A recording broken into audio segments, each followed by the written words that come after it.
So moving on to the R. Kelly situation.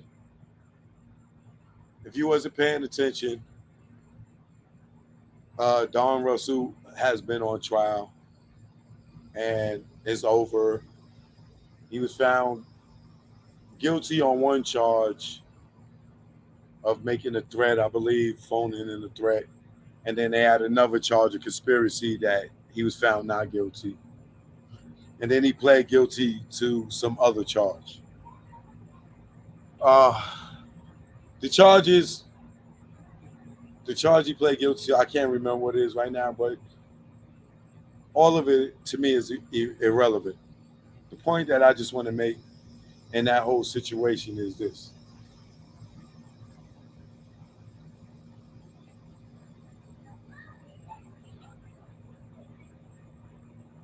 In Don Russell case, he knew R. Kelly for years, according to him. I don't know exactly when they met, how long they've been friends, but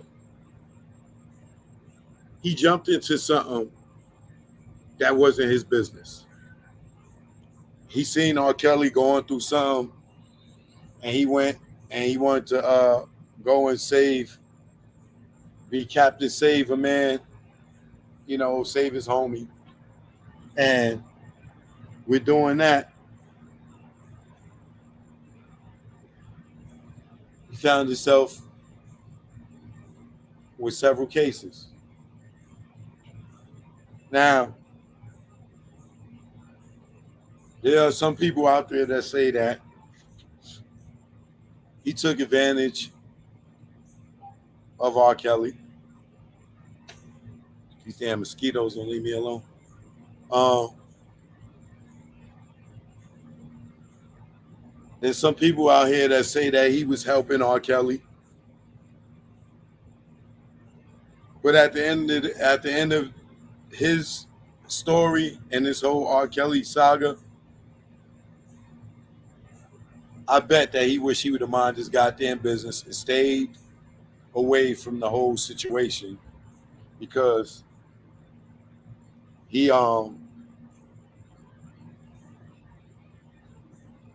a case, got indicted, and got convicted for trying to be a part of something that didn't involve him personally. And you know what I learned from this situation is you could be a fan of somebody. Excuse me. You could be a fan of someone.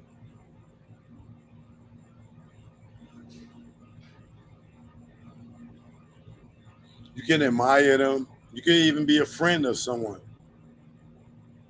and admire them. But at some point, you got to draw the line of being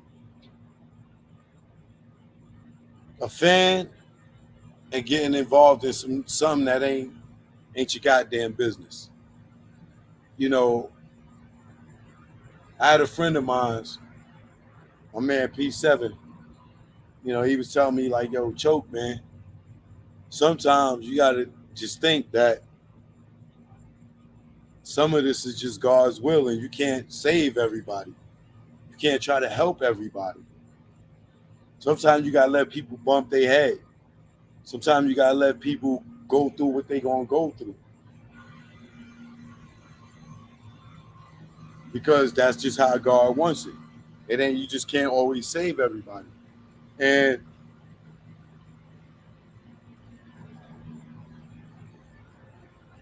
in the R. Kelly situation, it was a lot of unjust doing to get him convicted. And a lot of us seen it, and a lot of people got outraged by it. But more people, some people more than others, went way overextended their hand, went too far. You know what I'm saying? and got themselves in trouble for a person that they didn't even. Well, some people knew, and some people don't know it at all. You know what I'm saying? But I seen so many people that didn't know him, that wasn't a part of his family, that wasn't a part of his business team, just go so hard.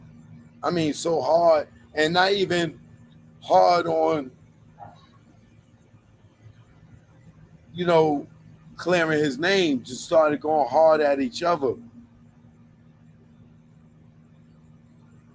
like to the point where people is catching cases and stuff, and it showed me that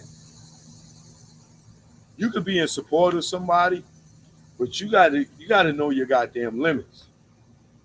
You know, you can't be threatening people and things like that for the sake of something that really don't involve you. Like if it don't really like it don't really involve you personally. If you're not a part of it, like threatening people with bodily harm and all this other stuff, and it's you people are going too far. People went too far, and I think a lot of that played into his sentencing. You know what I'm saying? I think a lot of that played into his sentencing. A lot of stuff that people was doing and contacting the courts and all that stuff. Like I think that really became a nuisance, and it really made them smack the hammer on R. Kelly. You know, but I feel for the brother in some ways. You know, because maybe he did have good intentions, and then in other ways I don't feel sorry for him because he got himself into way too deep. You know, now we know that he removed stuff from R. Kelly storage and um, took his R. Kelly's belongings to another location. I know that he was allegedly uh, served papers by R. Kelly to return his stuff in Chicago. I don't know if that took place, but he definitely was served to return R. Kelly's stuff. Um, Allegedly. Um, so I don't know how that's going to play out. So, like I said, one side feels sorry for him because maybe he was trying to help him, but then again, I don't, because this man saw R. Kelly doing bad on TV and ran to his rescue. Should have stayed his ass, and he should have clicked to another channel. Beak, you know what I'm saying? And um, mind his business. Because had he did, he would not be in this right now. He put himself in front of the cameras. He self-proclaimed to himself to be working for R. Kelly. R. Kelly never publicly said that he appointed him anything. He didn't have a management agreement with R. Kelly in black and white. So he got himself in a bunch of stuff, you know, with the surviving R. Kelly, whoever called in the threats to the women and all that stuff. All that man cost you bail money, cost you lawyer money, all because you wanted to be a part of something that you seen going on TV. And like I said, maybe it was sincere. You know what I'm saying? Maybe he wasn't, maybe he was sincere. Maybe he was trying to help him. I don't know. But with Kane helping him and not minding his business, I think one of the charges is a maximum of 5 years. So he could get anywhere from probation to 5 years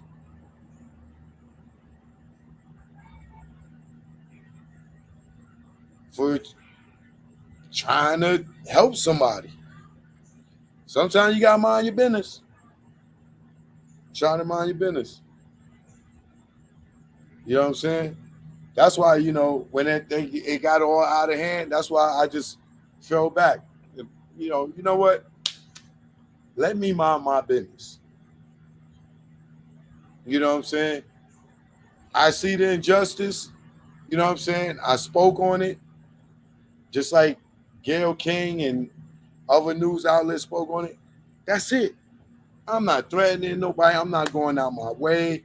I'm not going to chant at no courthouse and intimidate. No, I'm not doing none of that. I'm not going to no screenings, intimidate, none of that. Here's the injustice, y'all. Boom, that's it.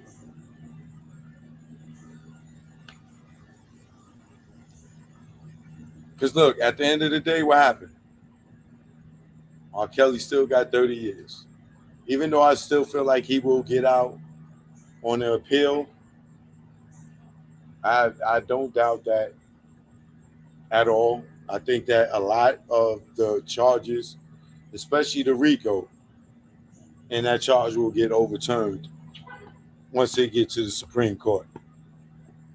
You get like never been no one person charged with no RICO.